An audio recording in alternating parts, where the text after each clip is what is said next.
4-star, 5-star hotels. One can, if you make that as the center, you can see some lot of places. Oh.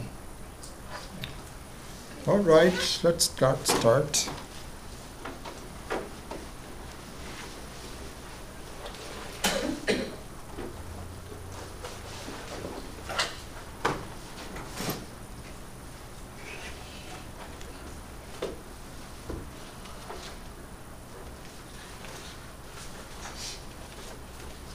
Om Sahana Vavatu Sahanau Bhunaktu Sahaviryam Karavavahai Tejasvinavadvitamastu ma vidvishavahai.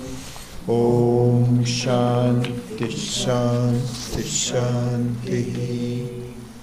Om Mauna Vyakhya Prakatita Parabrahma Tattvam Yuvanam Vashishtante Vasadvishiganai Avritam Brahmanishtai Acharyendram Karakalita Chinmudramananda Rupam Swadma Ramam Mudita Vadanam Dakshinamurthi Mide Vatavitapi Samipe Bhumi Bhage Nikhanam Sakalam Janadataram Arad Tribhuvana Gurumisham Dakshinamurti Devam Janana Marana Dukkha Cheda Daksham Namami Chitram Vatatarur Mule Vriddha Shishya Gurur Yuva Gurostu Maunam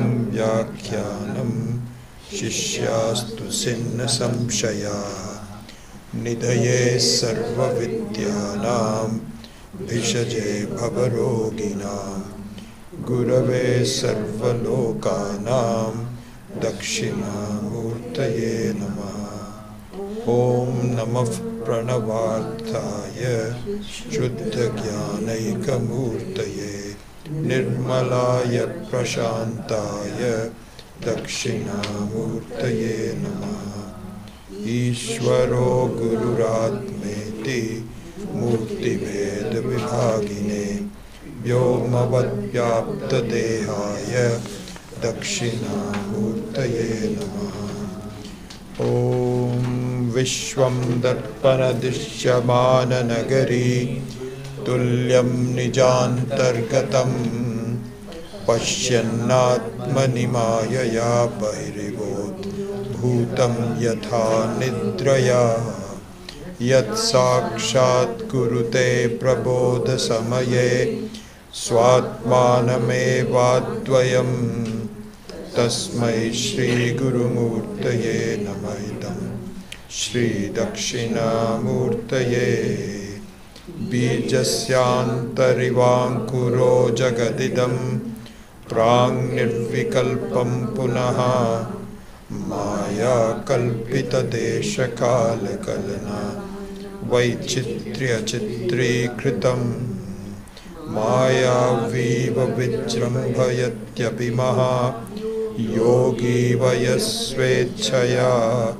tasmai Shri Gurumurtaye Namaidam Shri Dakshinamurtaye Yasyaiva Spuranam Sadatmakam Asatkalparthakam Bhasate Sakshat Tattvamasiti Veda Vachasa Yo Bodhayatyashritam Yat Sakshat Karanat Bhavena Punara Vrittir Bhavam Bho Nidhau Tasmai Shri Gurumurtaye Namaidam Shri Dakshinamurtaye Nana Chitragatodharasthitamaha Deepa Prabhabhaswaram Jnanam Yasya Tu Chakshuradikarnadvar Bahispandate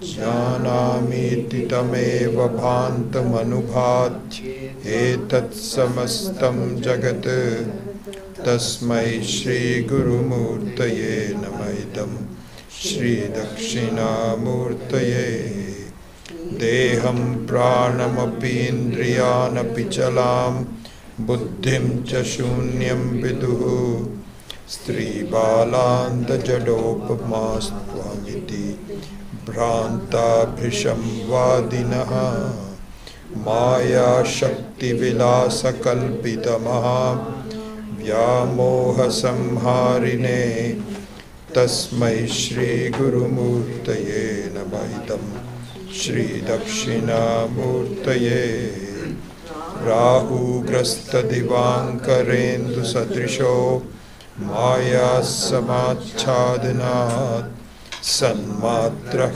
Karnopasamharanato Yo Bhut Sushuptaf Puman Pragaswapsamapiti Pamodha Samaye Yapatyabhigyayate Tasmai Shri Gurumurtaye Namaidam Shri Dakshinamurtaye Balyadishu api jagradadishu tatha Sarvasvavasthasvapi Vyavrittasvanuvartamanamaham Ityantaspurantam sada Swatmanam prakatikaroti bhajatam Yo mudraya bhadraya Tasmai Shri Gurumurtaye Namaidam Shri Dakshinamurtaye Vishwam Pashyati Karyakaranataya Swaswami Sambandhataha Shishyacharyataya Tathaiva Putra Putratyatmana Bhedataha Swapne Jagrati Vaya Esha Purusho Maya Paribhramitaha Tasmai Shri Gurumurtaye Namaidam Shri Dakshinamurtaye Bhuram Bhamsya Nalo Nilo Ambar Maharnartho Himam Shufpuman Ityabhati Chara Charatmakamidam Yasyaiva Murtyashtakam Nanyat Kinchina Vidyate Vimrishatam Yasmat Parasmat Vibho Tasmai Shri Gurumurtaye Namaidam Shri Dakshinamurtaye Sarvatmatvamiti Sputi Kritamidam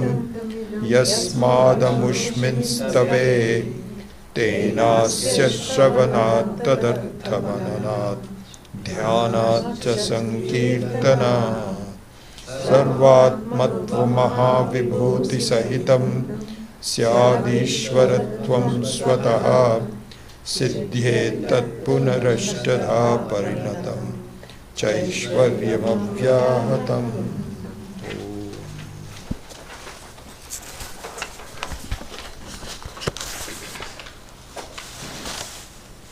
So today we will complete the verse number 8. Vishwam Pashyati Karya Karanataya Swaswami Sambandhataha Shishyacharyataya Tathaiva Pitra Putratyatmana Bhedataha Swapne Jagrati Vaya Esha Purusho Maya Paribhramitaha Tasmai Shri Gurumurtaye Namaidam Shri Dakshinamurtaye. So if you recall, the purpose of this verse, according to the author and also according to the purpose of the verse as explained by Sri Sureshwaracharya, who is of course the author of the commentary on the Dakshinamurti, is a direct disciple of Adi Shankara. The purpose, if you recall, if you can, anyone can tell me what the main, then the title is encapsulated by Swami Maheshanandji. So I don't know if you can get, does anybody remember the title or the purpose of this? It's like a revision. Yeah, exactly. So it's called Avriti Rupam. Avriti Rupam means a revision. The revision. So we saw the reason for the revision. if you remember, we talked about the reason for the revision. So the reason why the teaching is done over and over again is, if you recall, we looked at it, that it is based on results, not based on effort. This should be understood.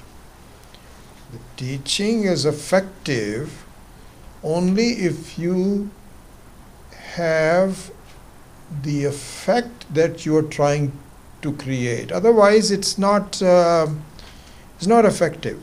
And the example we took, if you remember, is if you have to wake up somebody from sleeping. You know, supposing you have a teenager in the home who is now sleeping more and more. Okay, and so in the beginning they all used to get up very early and so on, but now they want to sleep in a little bit, so they have to be woken up. And there is a duty of one of the parents to wake them up, either the woman or the man. Somebody has to do it because the other person is getting dressed and so on. So you go to the teenagers, you knock on the door, then you find that this person is fast asleep, and then you say, "Hey, such and such, wake up. It's already 6:30. It's time to get dressed up." So this is the effort. And from all purposes, the parent has done a job in waking up. It's not as though he forgot or she forgot. You knocked on the door, you called on the person and said, "Please wake up, it's 6:30," and so on.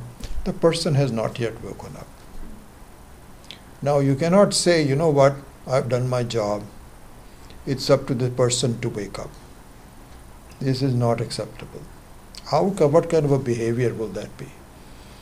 And the person is now, it's 6:45, everybody's getting late, and the other spouse says, "What happened? Didn't you wake her up?" And you say, "I did it. I did it." No. The effort is not important, the results are important. So you have to keep waking it up. If necessary, you have to touch the person, shake them up, whatever it is, and make sure they don't go back to sleep, because all those are possibilities and you have to make sure that you have an answer to all of those possibilities. Only when that person kind of sits up on the bed and says, "Okay, now I can leave." So this is the reason for the revision. And so up to now, the Shravanam is an effort. Vishwam Darpana Dishyamana Nagari Tulyam. It's a Shravanam, it's an effort. Bijasya Antarivankuro Yasyaiva Spuranam Sadatmakam. This is also calling someone and say, "Hey, wake up. Wake up, wake up, wake up, wake up." And we don't wake up. We are kind of, if a person is asleep and the parent comes in and says, "Please wake up, it's 6:30, you are hearing that in your sleep, but you're not awake. Similarly is our case, really speaking. We kind of understand it, Bijasaivankiro, Yasai was Puranam Sadatmakam, but we are still asleep. We are still asleep. Why? How can we say that? Because if we were awake, we would behave differently. It's not the way we would behave, but we behave the same way. It's kind of like a distant thing and so on. So therefore, the Shruti says, I need to repeat. I need to make another attempt. And then the last 3 or 4, as people study, Bhuram Sinalo Nilo, then the final one, Sarvatvamiti Sputi Kritamidam, and then Tena Asya Shravanat, Tadarthamananat, Dhyanat, Sankirtanat, all the things that you have to do, that finally you wake up. Anyways, that's the reason for this verse number 8.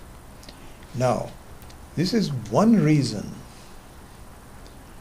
for this verse. There is another reason for the repetition. And let's study what that second reason is. It's equally important, the second reason. So for that, let us look at the notes that I made up. I'm going to start using this more and more because people have given me good feedback that it clarifies things and so on, and I will actually send you a text like I've been doing it for the Gita class, which people have been really liking. So I'll start doing it. It's probably too late to do a complete one here, but thanks to Raj and others who have made this TV thing possible, we will use this more and more. So now, here is the second reason for the repetition, for the reinforcing. Okay? Here is our issue. When we say we are still asleep, what does it really mean? We need to be clear about it. What it means is that our attitude towards gaining happiness in our life is to work our way out of it. Do things. So we rely upon doing things to gain fulfillment. We're very used to it. And it is complicated by the fact that it does give us results. Not if we do things and it's all useless, then we would give it up. But we don't. It doesn't. It's not useless. For limited gains, actions and doing things are very important. And we think that is the panacea. So when the teachers come in and say, you are the fullness, and you are Atma and Paramatma and this, that or the other, my orientation in life is still to do things. And one part of doing things is that I think everything needs to be treated in a very real fashion. My situation, the problems that I'm getting into, that I'm already in, how to get out of it. It's kind of like, you are in a ditch and you have to dig yourself out of it somehow or the other. So two things. One is that we rely on doing, and the other one is that while we are relying on doing, our attitude towards things around us is that they really make a difference to me. And if I can just kind of figure it out, this is the thing that in our life we do. We kind of like try to figure it all out. A little bit of good health, friends, food, some study, some knowledge. And somehow we think that the combination of all of this would be enough for me to fulfill my destiny. But it doesn't. It doesn't work. But it is so enticing. It seems so, I'm so oriented towards it that I don't know what else to do. This is what I'm doing.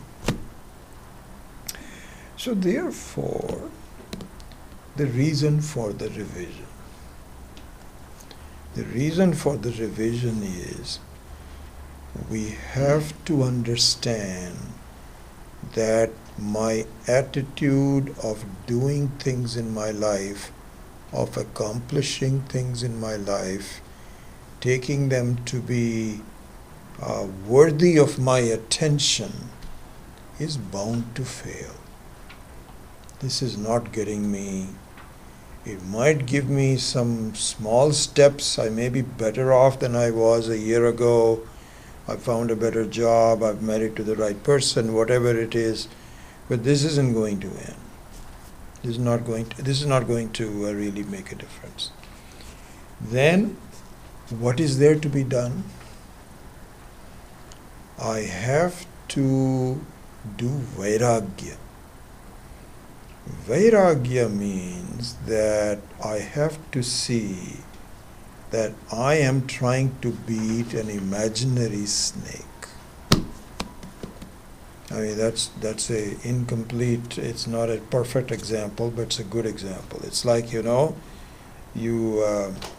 afraid of, you look at something which is not there, so you, instead of a rope, you see it's a snake, and you're afraid, and now you think that the snake is real, so you want to deal with it. And so you are looking for a stick. This is exactly when the snake is real, you do have to look for a stick. This is exactly what happened to me. One day I was parking the car was already there, and I came down the steps from my family room, and I found a snake sitting in my garage. And the garage is full of holes. It's full of crevices. And imagine if the snake goes into one of those crevices, what am I going to do? I'll have to call the police or something, because I couldn't really take care of that. So I had really a quick decision. I remembered it so well. I need to make a quick decision. I have to not bother him. This guy was sitting there quietly next to the car, in between the two cars, my wife's car and my car. And I had already opened the garage, thankfulness. And he had not really reacted to that. He was just sitting there. But what I had to do was the following: not bother him and find a broom. Because I cannot get that close to him. And I have to find a broom. A long broom, which I did. And one eye on this guy. Is he moved or not? He was very friendly to me. He didn't move at all. And finally, I was so lucky, I found a big broom. And I just kept pushing him out. I got him out of the garage. And now he was getting all feisty and so on. But I didn't. Now I was safe, because my broom is this long. He's not going to bite me. And I just have to keep pushing him out until the end, not the end of the driveway, but all the way down to the bushes. And I says, go somewhere. So if the snake is real, then you need a broom. If the snake is imaginary, you think it is real, so you still look for a broom. So the person will say, what are you doing? And you say, I'm looking for a broom.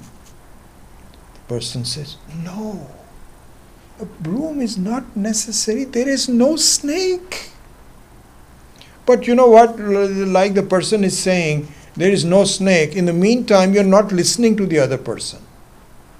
The words are there, but you're not listening to the other person. So what you're doing is, you are now looking at, okay, if I can't find a broom, what else will I do? And so then you are moving this way or the other. And the person is saying, what the heck are you doing? He said, no, don't bother me. I'm very busy. I have got to take care of this. Literally, this is our situation in life. Please see this very clearly. So the Shastra says, please, you have to do vairagya, and do vairagya because this is not the world that you think it is. You think it's bothering you, and it may be bothering you for small things, but you are not going to get a solution out of this. Then what do I need to do? You have to concentrate on the reality that you are, not the non-reality that you are not. And this is not an easy thing to do. Not an easy thing to do, because my orientation is that I have to do things. I've got to take care of things. And there, as you know, what the advice given to us is that we understand that is your orientation, no doubt about it, but here is a suggestion. So I understand that you cannot suddenly look into yourself and discover your fullness. It's not going to happen. And I understand that your orientation is to do things. So here is a suggestion for you. And the suggestion is, break down things that you do into two segments.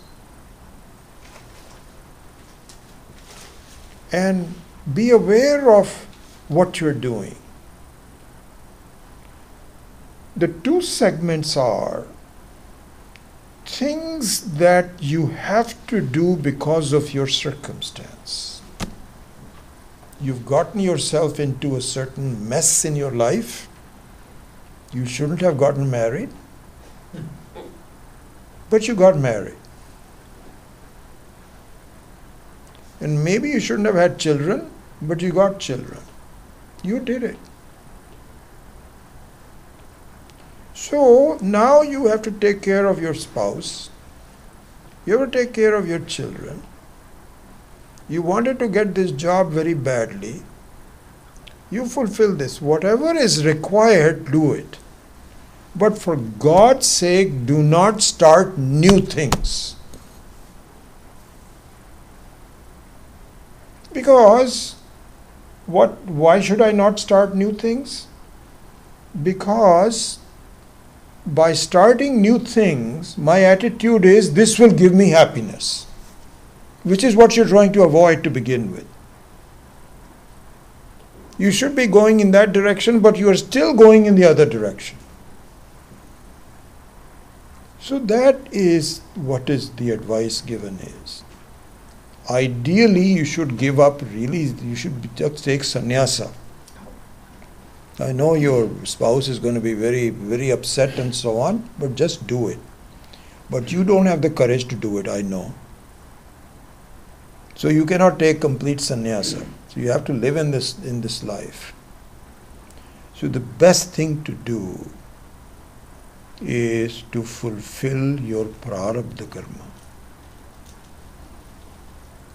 Nitya naimittika karma, prarabdha karma. And it is not that difficult to distinguish. You don't say, I don't know how to distinguish that, what is kama karma, what is not.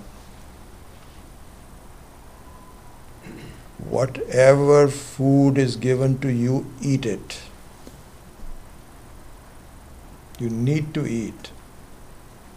But to scour, to say what is fine dining and where should I go next, and there's a new restaurant which is a modern Mexican restaurant that has just opened, let's go for that.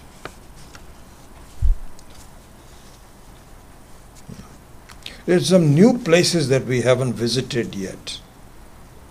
We've got to go there. It's very interesting. I see people, and so if you have to go somewhere because there's a need for it, because either you're tired or your spouse is tired, go. Not a big problem. But I really think there are, I see this all the time in my friend circle and family circle. They'll say, that portion of the world I have not visited. I need to see that. So I'm thinking, what will happen if you see that? Are you going to see the whole world before you die? All right, first of all, it's not possible. Secondly, even if it's possible, what does it do? What does it do? Maybe all you can do is you can brag to some of the friends that I went to Timbuktu and so on and so forth. What a trivial thing to do. In the meantime, I tell you, life ends very quickly. You don't realize how quickly we get old. Anyway, so I'm just going on and on. But so the point is that the orientation towards doing things need to be changed. You have to rededicate your life to understanding that this is not solving my problem. What will solve my problem is a very thorough study of something which seems very trivial but in the end is extremely significant, which is an understanding of Parameshwara as my own self. And the sooner you do that, the better off you will be. So and that is exactly like saying, please, there is no snake. Don't beat it. So this is the need for a revision. Because we see all of these verses and so on, then we go around doing things on our own.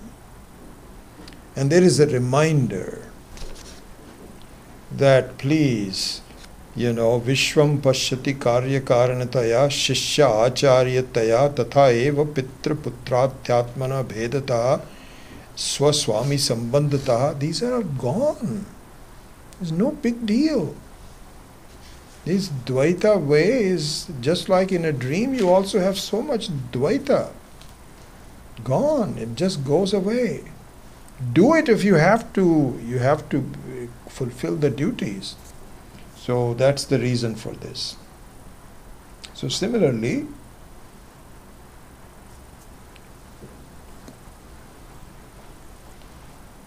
the way to get fulfillment is to see that I am giving unnecessary importance to things in my life beyond what they deserve. I get upset. I get upset by things. I have desires about things should be correct this way.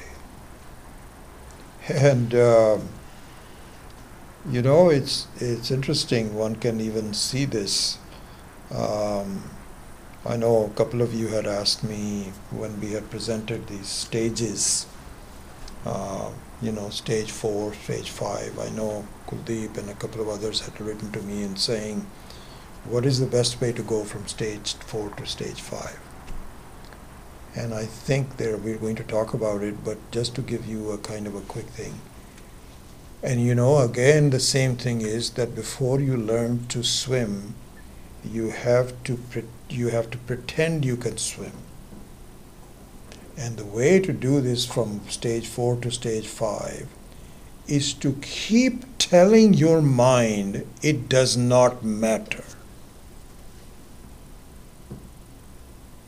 It does not, because your mind still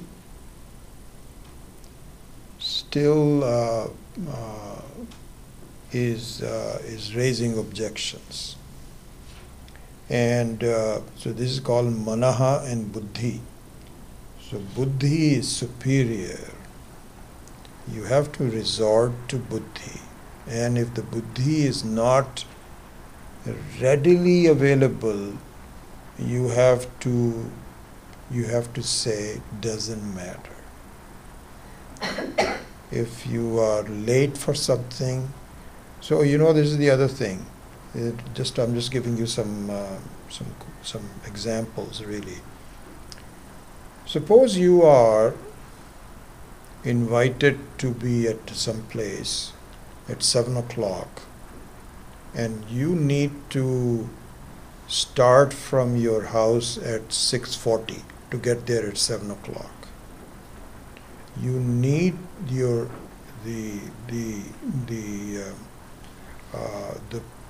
the way you should act on this is work very hard to be precisely starting at 6:40. And that means, keeping another 5 minutes for this, that, or the other. Just happened to me today, for example, when I was coming to the class, I was saying I'm going to leave at 6:20. This is what I was going to leave at, 6:20. And at the last minute, I couldn't find my glasses. And so I was not happy with myself. I says, I always keep my glasses at a place, and I didn't have it. It turns out that when I went for a workout today, I put the glasses on my bag, and I don't really need the glasses for daytime driving, so I kept it there. So I wasted 2 or 3 minutes, but finally it occurred to me, oops, that's where it is. Then I found my glasses. I started at 6:23, 3 minutes late. So the idea is not to do that. Be very precise when you are leaving. Okay? That's one thing.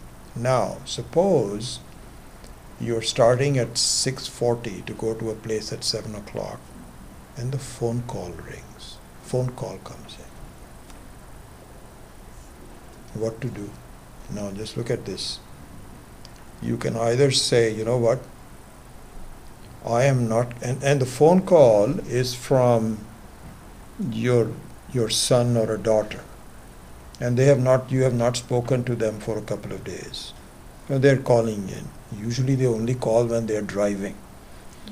They don't call when they are, so as soon as our kids call, we know, the first thing we say is, where are you driving to? They'll say, how do we know? Say, yeah, we know. So they found a time. We should be very grateful. That's wonderful. I mean, this is just old people talking. Like that, there's some. So phone call comes in. So what to do? Now you are certainly going to be late because each phone call takes a minimum of 4 or 5 minutes and so on. One option is to say, I'm sorry, I'm getting very late. I cannot come. And that may be necessary if you have a doctor's appointment and you need to talk to your son and daughter, and it's going to take a while, or something like this. You can just say, you know what, let's talk later. That's possible. Let us say it is not that kind of an urgency. The person had invited you at 7 o'clock, and so 7:05 will be okay. The best thing is to say to yourself, I've done the best I can. Now if I'm late, it does not matter. So this is a very simple thing. You cannot, see, the world should not matter. And you cannot get to the point that the world doesn't matter until individually you have to see it doesn't matter. Some food is given to you which is not to your liking. It does not matter. It's okay. You have to educate your mind. Pretty soon, the mind gets the message. It already anticipates you're going to say it. It doesn't protest anymore. In the beginning, it might protest. But if you keep on saying it, says, I know he's going to say now, or she's going to say, it does not matter. And slowly this builds up to a point where your meditation is much more meaningful, because the Shastra is also saying, please see that the world does not matter. Just be with yourself. This is one of the reasons to go from, this is one of the ways to go from stage 4 to stage 5. Because right now, what happens is when you meditate, things matter. Things happen to you. And you cannot extricate yourself. You haven't really appreciated the self very much. You're still very much in the world. And you're trying. But trying is not, that's effort. It's not successful yet. Anyway, so those are the kind of things that one should do. What happened? I talked so much that it shut me off.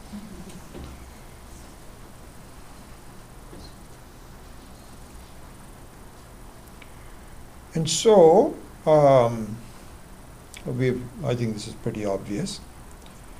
So, number 3, this is only possible if I understand the nature of my confusion, the trick of Maya. So now the dialogue shifts a little bit. Up to now we were talking about our approach, that you have to see that the world cannot be tackled, don't be busy doing things to tackle it. And if you have to do it for necessary things, not for unnecessary things. Don't prolong it anymore. This is the one topic that we've did. The second topic that now we need to shift over to is, how does this thing happen? Why am I seeing things that are real when they're not? What's going on? So now we shift the dialogue to an examination of how this occurs.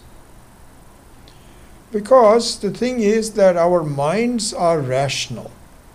We are just sitting like saying, okay, what are you saying? What are you telling me?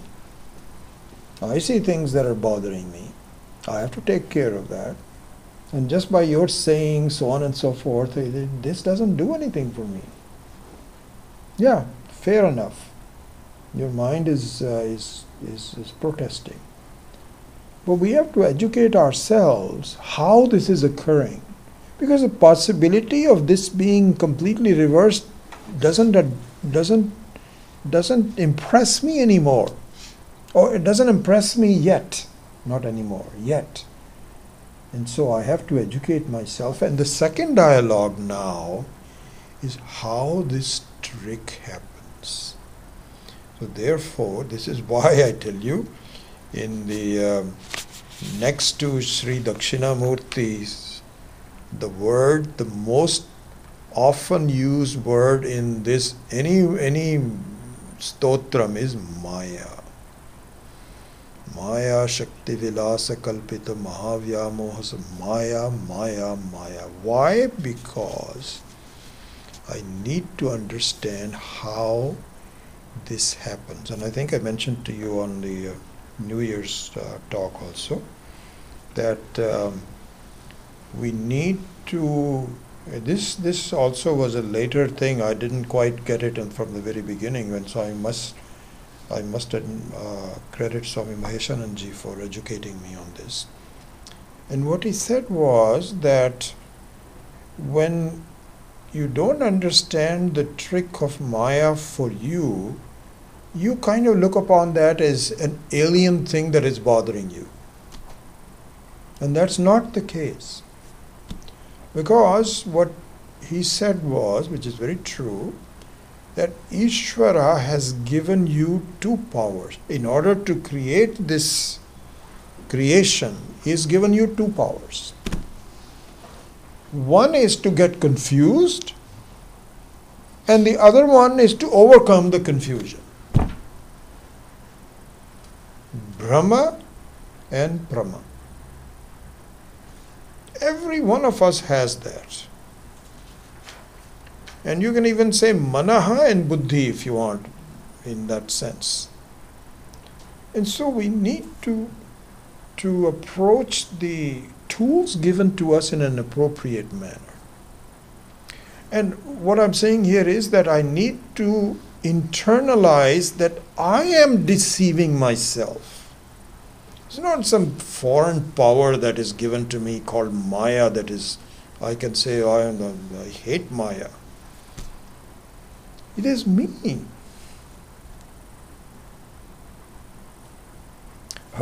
This is some example that came to me. I remember that Swami Dayanandji had said it so well. He says, when you send your child to a high school,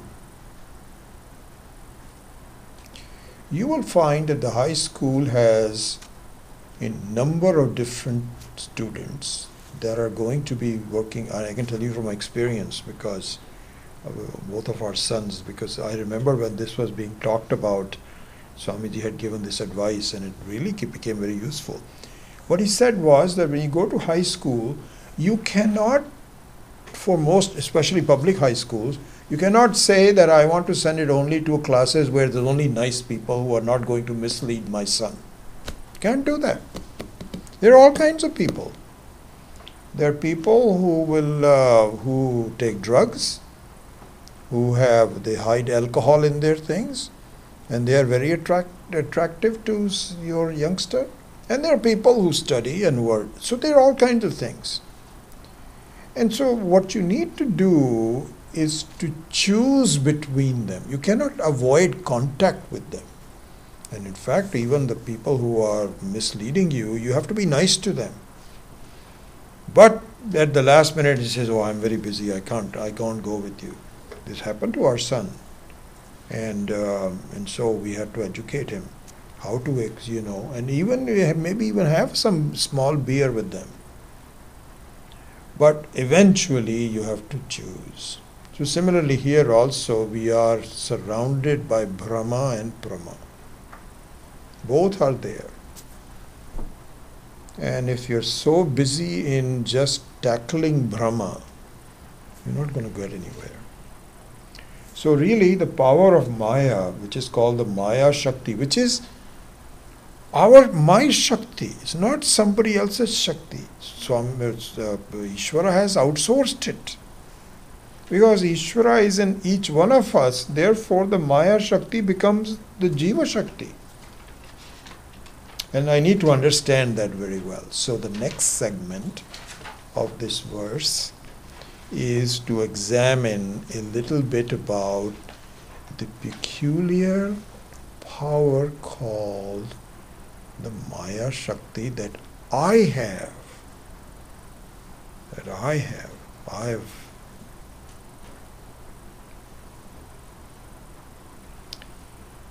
And so now we have to see that the Maya Shakti has some very interesting aspects to it. And that means it creates a sense of mithya in my life. Because up until now, this was not a recognizable concept in my mind, because up until now, either things were there or not there. Sat or asat. Is there a table in this room? Yes. Are there 17 tables in this room? No. No, yes. No, yes.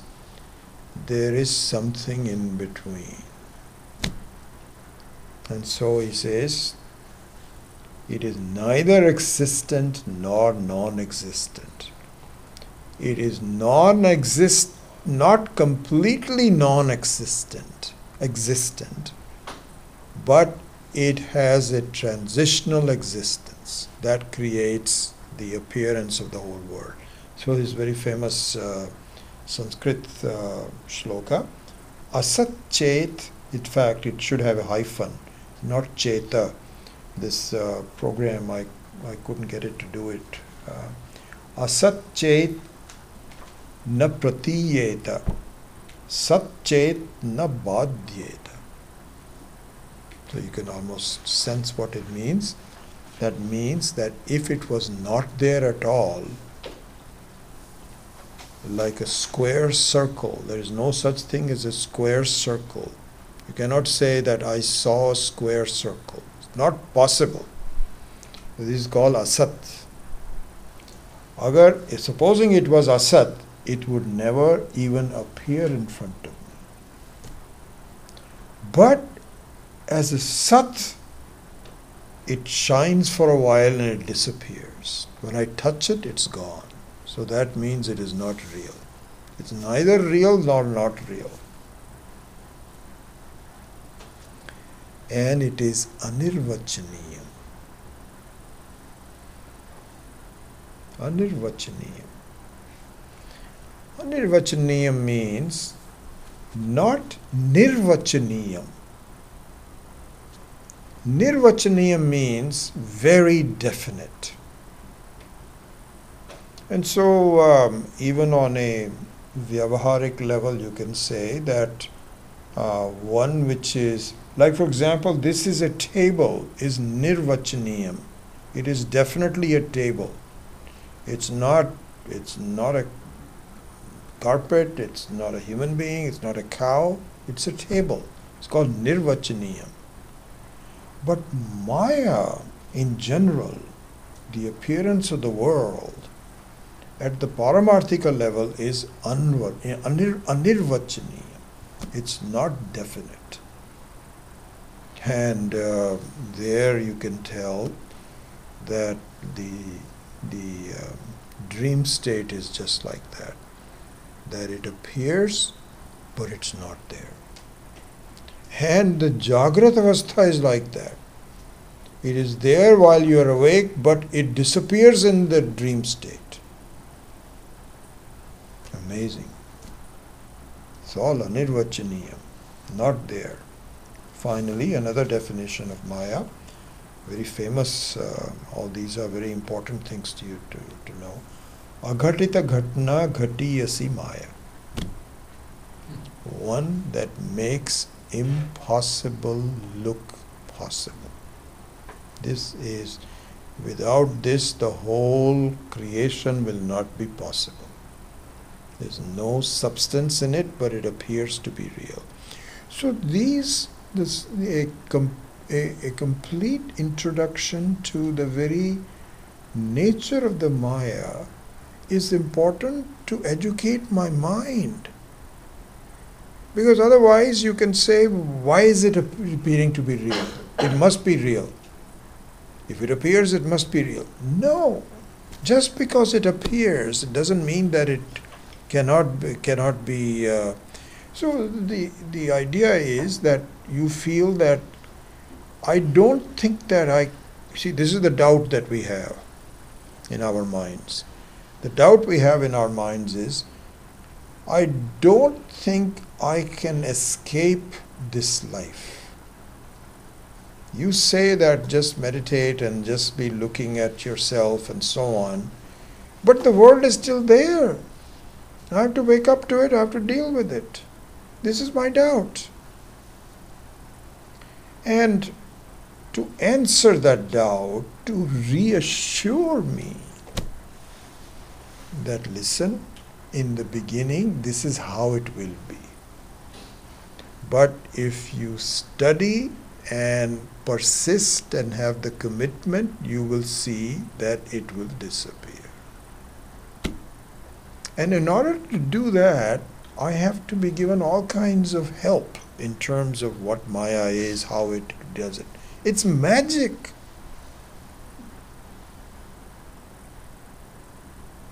And so, back to the rope and snake example, that if you have an apparent snake, then you cannot say, how did it happen? You cannot write a book on it and publish it. Analysis of how I saw a snake instead of a rope. And psychological aspects of it. The very reason how these, you cannot do that. You cannot analyze it. It just, give it up. This is the nature of the Maya. So here then the Maya Shakti, which we will now continue on, the study of that is important. So then we say, so let's look at this part of it. So here it says that you look at darkness, nighttime. So the darkness is actually an obstruction of the sun. And so darkness is actually caused by the sun. It's caused by the sun. Because, as you know very well, the way of what I understand is that there is no such thing as complete darkness anywhere. It is all lighted by suns everywhere. So they have constellations, they have stars, every star is a sun. So there's light everywhere. In spite of that, it is possible to create darkness by obstructing it. So what it means is that darkness is dependent on the sun, and yet it is not the nature. It is a quality of the sun, but it is not the same as the sun. because obviously the sun has given, the light of the sun is very revealing, whereas in darkness you are groping about not knowing where you are running into. Completely different things altogether. So what it means here is that it is incidental but not intrinsic. The same thing with Maya. So in Maya, the power of projection is tied to the effulgent Atma.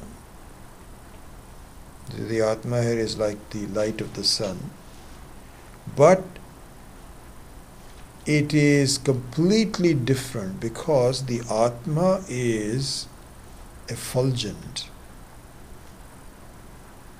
And Maya is inert. And the Maya depends upon the Atma to light up things. So here, in one of the classes, I don't know when, it's a very important thing, in the 8th chapter of the Panchadashi, what is called Kutastha Deepa Prakaranam, this phenomena is being examined in great detail. So I'm just giving you the overall sense of it because that's not the main topic. But hopefully in one of the classes we will go into that. And that was very revealing, the clarity of Swami Vidyaranya's thinking on this was excellent, on how this happens. So we'll have to take that and perhaps even do a special class on it sometime.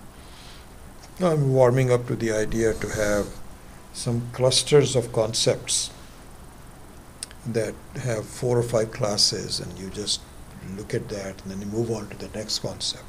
So that's a possibility that we will do. But anyway, so the effect of Maya is that really things are inert. And so they do not have the same quality as the Atma. But they are dependent on the Atma. Just like the darkness is dependent on the sun. It requires more explanation. We'll have to go into that in more detail some other time.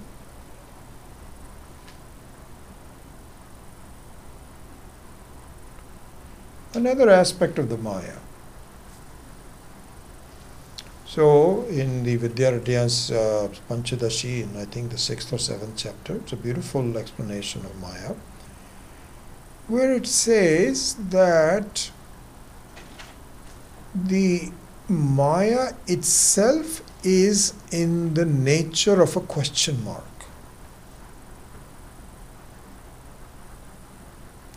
So what that means is, it's not as though that Maya is real and I don't understand it. That's the meaning of saying it itself is a question mark. It's not as though it is not a question mark, but I have a question mark on it. It's not like that. The Maya itself is a question mark. What this means in some of the topics of Panchadashi that Swami Maheshananji was so articulate in pointing out is that the more you look into it, the less you understand. Absolutely. And the whole world for the ages is trying to ascertain. Even today, the scientists are saying, I think we have it figured out, how bird was born and how it happens. Stephen Hawking, as I said, he makes the statement that I think I can explain to you everything. Nonsense, total nonsense. You cannot. There's always some factors that you have that you do not understand. So what that means is, do not try to. Do not try to, it isn't there. It is not there. The only way you can do that is to say, can I not be so concerned about Maya and the life and understanding things? Understand yourself, not the non-self. That's the real meaning of this line of thinking. So one thing, for example, and the second one, that Maya is of course formless and anadi. So it has no beginning, it has always been there. This is just like Ishvara has always been there, the power of Ishvara also has been always there. That being the case, and it's formless, we should know that the effect has the cause in it. In other words, for example, a clay pot has clay in it. So the cause inheres in the effect, right? Now the cause is formless. So how can you have a formful karya from a formless karana? But it happens. Happens. The karya has parts, but the karana does not have any parts. How can a partful effect come from a partless cause? But it does.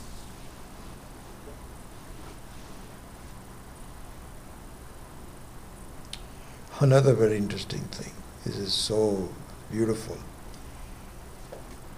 Maya is dependent on the Atma.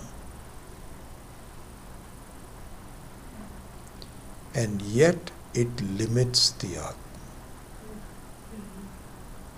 Strange. You would think that something which is born out of me, you know that you can see this in real life also, that our children, Swami Maheshanji gave this example. He says, you had this baby born, and then you are rocking it, changing its diapers, and the poor thing cannot even feed, and you're doing that. One day, the same baby becomes a young man and does this to you. Dad, you do not understand. You don't know anything about iPhone. And let me tell you about this. Or you don't understand about life. Same person that was just sitting there. He was born out of you. And the Maya Shakti is something like this. I am the one that is giving its power to it. It all borrows everything from me, and yet it encircles me. Strange. Very strange. And so there the example is that the clouds are born from the sun, because it's only when the clouds have water vapor, when the heat of the sun creates the water vapor from the ocean, it becomes a cloud, and it hides the sun itself. It is born from the sun, and it sort of encloses the sun. And another one, it says, is the Maya is a very active force. It is not a passive force. It's a very active force that ensnares. I think the word "en" should be used here. It ensnares the person with her charm. And here the Shastra sometimes likens Maya to a prostitute. Veshya. In fact, it is given in one of the verses of Manasa Ullasa. And how that happens is that you should not have a sex with a prostitute because she may have a disease and so on. But you are so attracted to her and she becomes so enticing that you end up doing the wrong thing. is the example given by our Shastras. So what it means is that it entices you, it ensnares you into believing that the world is real. These are some of the descriptions of the Maya that are given. Now we go on to a different topic. And this topic is how the world makes its mistakes in not understanding this fact. And so here, all the religious practices are cited. And the religious practices are cited as eventually being ineffective, even though in the beginning, and in a way it is part of the Maya. So the religious practices so ensnare you that it looks very attractive. It looks very attractive that if, and especially the temples and the Vedic rituals, and not only that, the whole philosophy, Shaiva philosophy, and Vaishnava, and all the other religious ones. And what they do is to say that we can control Maya. You have power on Maya. If you just reform your life, and even in this life you will get a lot of peace. And if not in this life, then we assure you in the next life we do the following things. So in the Shaiva Siddhanta, for example, they were talking about 4 kinds of muktis. You should be aware of that. It's called Salokyam, Samipyam, Sayujyam and Sarshti. I mean, I don't know the details of it, but apparently if you really study the Shaiva philosophy, it goes into great detail that by doing a certain type of karmas, you can go to a place that God resides. So this is called Salokyam. Lokyam saha vartate iti Salokyam. Another one is Samipyam. Samipya means not only do you go to the place, but you are afforded a front seat, very close to God. Very close to it. So you get into the the top level. If you do the right thing, you have to pay your price and so on. And then Sayujyam, you get to touch God, embrace Him. Sarshti, this I could not quite understand, how you get, into the body of the God or something. Aikyam. Not Aikyam, it's Sarshti, which means that you kind of like get into, you just become part of God or something. I don't know, don't ask me about it. I'm just telling you, these are the 4 that are often quoted. And they say this doesn't work. Why? Because it violates the very principle of infinity. You cannot gain infinity. You cannot have a finite thing become infinite. No. It violates the very arithmetic, the mathematics principle. You are either infinity or you are not. And you are infinity. So your whole approach should be, again, this is just an expression of doing things. So the religious practices are also nothing but a more technically refined way of doing things. Swami Dayananji had given this a beautiful example. I'll never forget this. He says,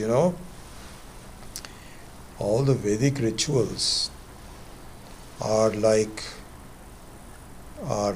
classical music, and non-Vedic rituals are like filmy music.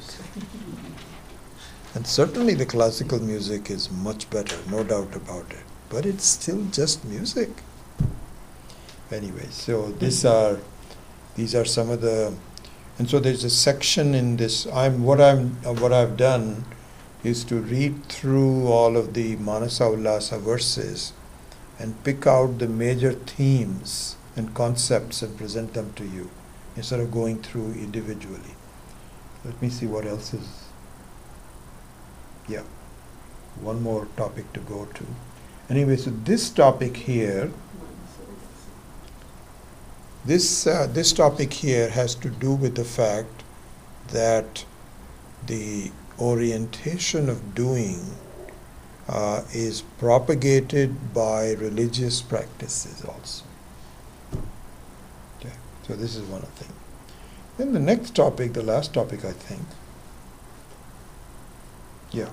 last topic is the topic of, again, to try to amplify the idea that you have to just give up. Don't even be bothered by it. Only be bothered by things that you're supposed to do. Same topic as we did before. Otherwise, do not start new problems for yourself. And there, the topic of how. So we have talked about different topics. One is Maya Shakti. One was the other religious practices. Here the topic is, we have to see how your mind works. So this is very much like the two Shaktis that we are all given, Brahma Shakti and Brahma Shakti. The power to deceive and the power to overcome. Both are given to us. We have to choose. It's like going to a high school where both types of people are there. So mind alone is the cause of bondage and mind alone releases. As Gita also says, your mind can be your best friend and your mind can be your worst enemy. Both of them. So here what it's, the simile that is given is, the mind alone makes the jiva go around and around in circles. So you have samskaras, old vasanas, old situations, because we are really nothing but a bunch of vasanas. When we have our minds thinking, it is all based on where have been, both in this life and the previous life. Why does somebody have a cheerful disposition? Why somebody has a non-cheerful? Conditions may be the same. The attitudes are different. All because of samskaras. And the samskaras say, I'm not happy now, let's do something to make things better. Actions. Then you get results, and sometimes it is good, sometimes it is not bad. And so you go and now you have new samskaras, and you go round and round and round. And Swami Vidyaranya, Sureshwaracharya, what am I saying? Sureshwaracharya ji gives this example that often you see a parent take a young child and hold it with the two arms and swirl it over and over again. And the child after a while gets high. It loves it. And when you put it down, it can hardly even maintain the balance. And the whole world seems swirling. And he loves it. He says, do this again. Until the father says, enough, I'm tired. I can't do this again. So exactly the same situation. The mind is the one that says, okay, let's do this now. But then you say, but last time it wasn't that much fun. No, but this time it'll be better. Let's do it. You follow it. And so on. This is what happens. Whereas really the fact of the matter is that the Atma is formless and timeless. This is, as part of this topic, one thing that, I gave you the advice from going from stage 4 to stage 5, that you should begin to see that it does not matter. Remember, I told you that a little while ago. Let me give you another piece of advice. And that is the truth. That we have been the same person in all of our lives. We have had spouses before. We have had families before.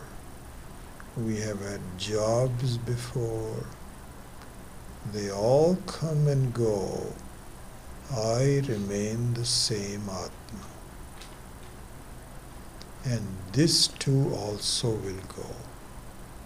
This set of spouses and families and friends and jobs and aspirations, disappointments, all those kinds of things are just going to go. And all that will remain is some samskaras that will propel you into a new action. It is the same. You should remind yourself, my goodness, where are my previous spouses? Why don't I care about them? This is a fact that is given by the Shastra. Not as though this is the first time this is happening. No, it's a circle. It goes on and on.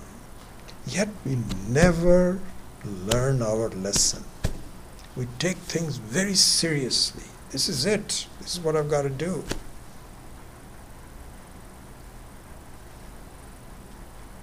No, it does not matter. You remain the same. You've always been the same. You'll always remain the same. You just have to say, what is it that I am that remains the same? This is what you have to inquire.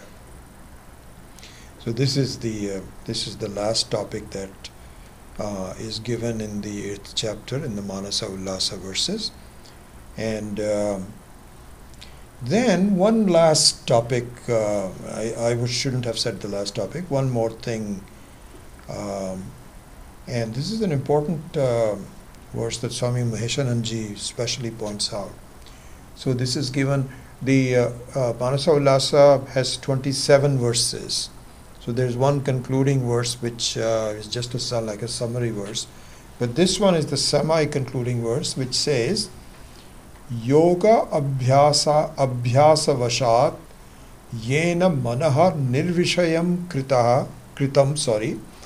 Yoga abhyasa vashat yena manaha nirvishayam kritam nivrittah sah puman sadyah jivan muktah bhavishyati. So what it means is, so this is an important thing to see. It's coming from Sri Sureshwaracharya, who was probably with his teacher for a long time and really imbibed the knowledge of Adi Shankara, who himself has imbibed the knowledge of his gurus, Govinda Padacharya, and so on. What he's saying is this, because there are differences in the way people achieve this. You cannot have the benefit of the teaching until you do yoga abhyasa. Yoga abhyasa. And this topic never came up with Swami Dayanandji. I don't know how, why. He may have said it, maybe I didn't understand it. But the more I study Swami Maheshananji's advice, and the more I see the effect of that in my own life, I am convinced this is the right way. I'm not saying that Swami Dayanandji either didn't disagree, or I would say to a certain extent that Swami Dayanandji was of the view that just knowledge itself is important. You don't have to do anything. Sureshwaracharya says no. And that is the difference between jnanam and vijnanam. So again, it doesn't mean that you have to do anything. So it's not as though there needs to be a action after knowledge. That's not what is being said. But it says that unfortunately our understanding, our knowledge, our ideas of all these things and so on does not become fruitful until I sit down often, repeatedly, by putting it all together for me. This is what is called yoga abhyasa. And perhaps we will get into this in more detail. So yoga abhyasa also doesn't mean complete thoughtlessness. Doesn't mean that. That is, otherwise it will be Patanjali's yoga, which we do not agree with at all. As we have, we've talked about this at all. But what it means is that I get into an understanding of the difference between me as the reality and the world as the non-reality. I personally look at it again and again. This is what would be called a direct knowledge versus an indirect knowledge. A change from stage 4 to stage 5 based on what we said last week. So this is mentioned. Yoga abhyas vashat yena manaha nirvishayam kritam. Nirvishayam kritam is I'm running out of time, but I might as well just finish it. So the word vishaya has a very technical meaning in Vedanta. So normally you say vishaya means things, right? It means things. Let me see how I translated that. Yeah. So that's not it is. The word vishaya is when I convert things into a binding thing for me. This is when it becomes badhnoti iti vishayot. I forget the Sanskrit for it, forgive me for it. But what it means is that the way I look at things, you see, for example, just to give you an idea of what the yoga abhyasa should look like, it is not thoughtlessness. Not thoughtlessness. It means an educated thought that when something comes to me, I should see this doesn't really affect me at all. I am not bound by this. And so to convert Vishaya into Nivritta Vishaya is the path to Jivan Mukti. This is what is called Yoga Abhyasa. So in a short amount of time, I'm just giving you a quick introduction. And with this, verse number 8 is concluded. And so we also conclude the class with it. And so I've given you a kind of a general introduction of the main concepts that triggered verse number 8, like very well explained by Sureshwaracharya's Manasa Villasa and very well captured by Swami Maheshananji in the explanation. And that is the reason why this verse of revision is necessary. Beautiful. Om Asato Ma Satgamaya Tamaso Ma Jyotirgamaya Mrityo Ma Amritam Gamaya Om Purnamadav Purnamidam Purnat Purnamadachyate Purnasya Purnamadaya Purnameva Vashishyate Om Shanti Shanti Shanti Hari Om Shri Gurubhyo Namaha Hari Om.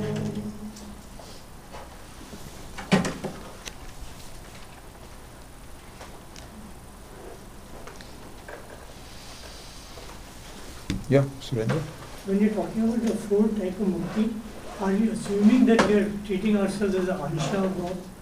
They're treating ourselves as what? As ansh. Amsha. Yeah, of course, yeah. We are taking ourselves as a full.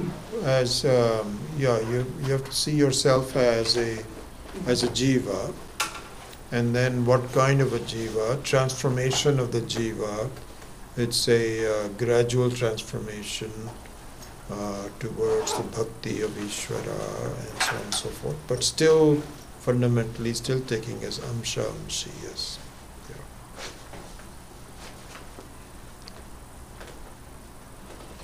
Whereas in Vedanta, in Vedanta it says that the jivatvam itself disappears right here. You don't go anywhere. Only Ishvara remains. And the jivatvam is just a adhyaropa, and you do the apavada of that. So it's a different way of looking at things, yeah. So this practice, the yoga being the practice of seeing yourself as independent and Satchidananda, that's similar to Nididhyasana or same as Nididhyasana? Same as Nididhyasana. Yeah. Same as Nididhyasana. That's exactly right. But it's just perhaps is given you a understanding of how to do Nididhyasana. It's one and the same. Nididhyasana is a more general topic, whereas Yoga Abhyasa is a particular way of, and so it maybe accentuates rather, not accents, but accentuates two things. One is yoga, and the yoga here is not joining, it is disjoining. Just like in the Gita also it says, yoga is yoga. This is one topic. The other topic is abhyasa. Abhyasa means it has to be done repeatedly. Chapter 12 talks about Abhyasa Yoga. Yeah. So both of them comprise Nididhyasana. Because otherwise you do not appreciate the glory of Ishvara that is in you. You are just trivializing outside things, and you don't love Ishvara, you don't appreciate Ishvara, and therefore you don't know Ishvara. You only know Ishvara if you pay attention, and so this will come in the last one. Tenasya shravanat tadarthamananat dhyanat cha sankirtanat sarvatvam iti mahavibhuti sahitam syad ishvaratvam swataha siddhe tat punarashtadha parinatam chaishvaryam avyahatam. So we will talk about this in more detail as the concluding one. So then what? We have to think about the next. So I think one thing we will do is we will revise all the 10 verses and probably do meditation on each one of them, if maybe not every one of them, but most of them. So that we will do. So we're not that close to it. So, but let's finish the details of it. But then we will summarize it. Yeah. Okay.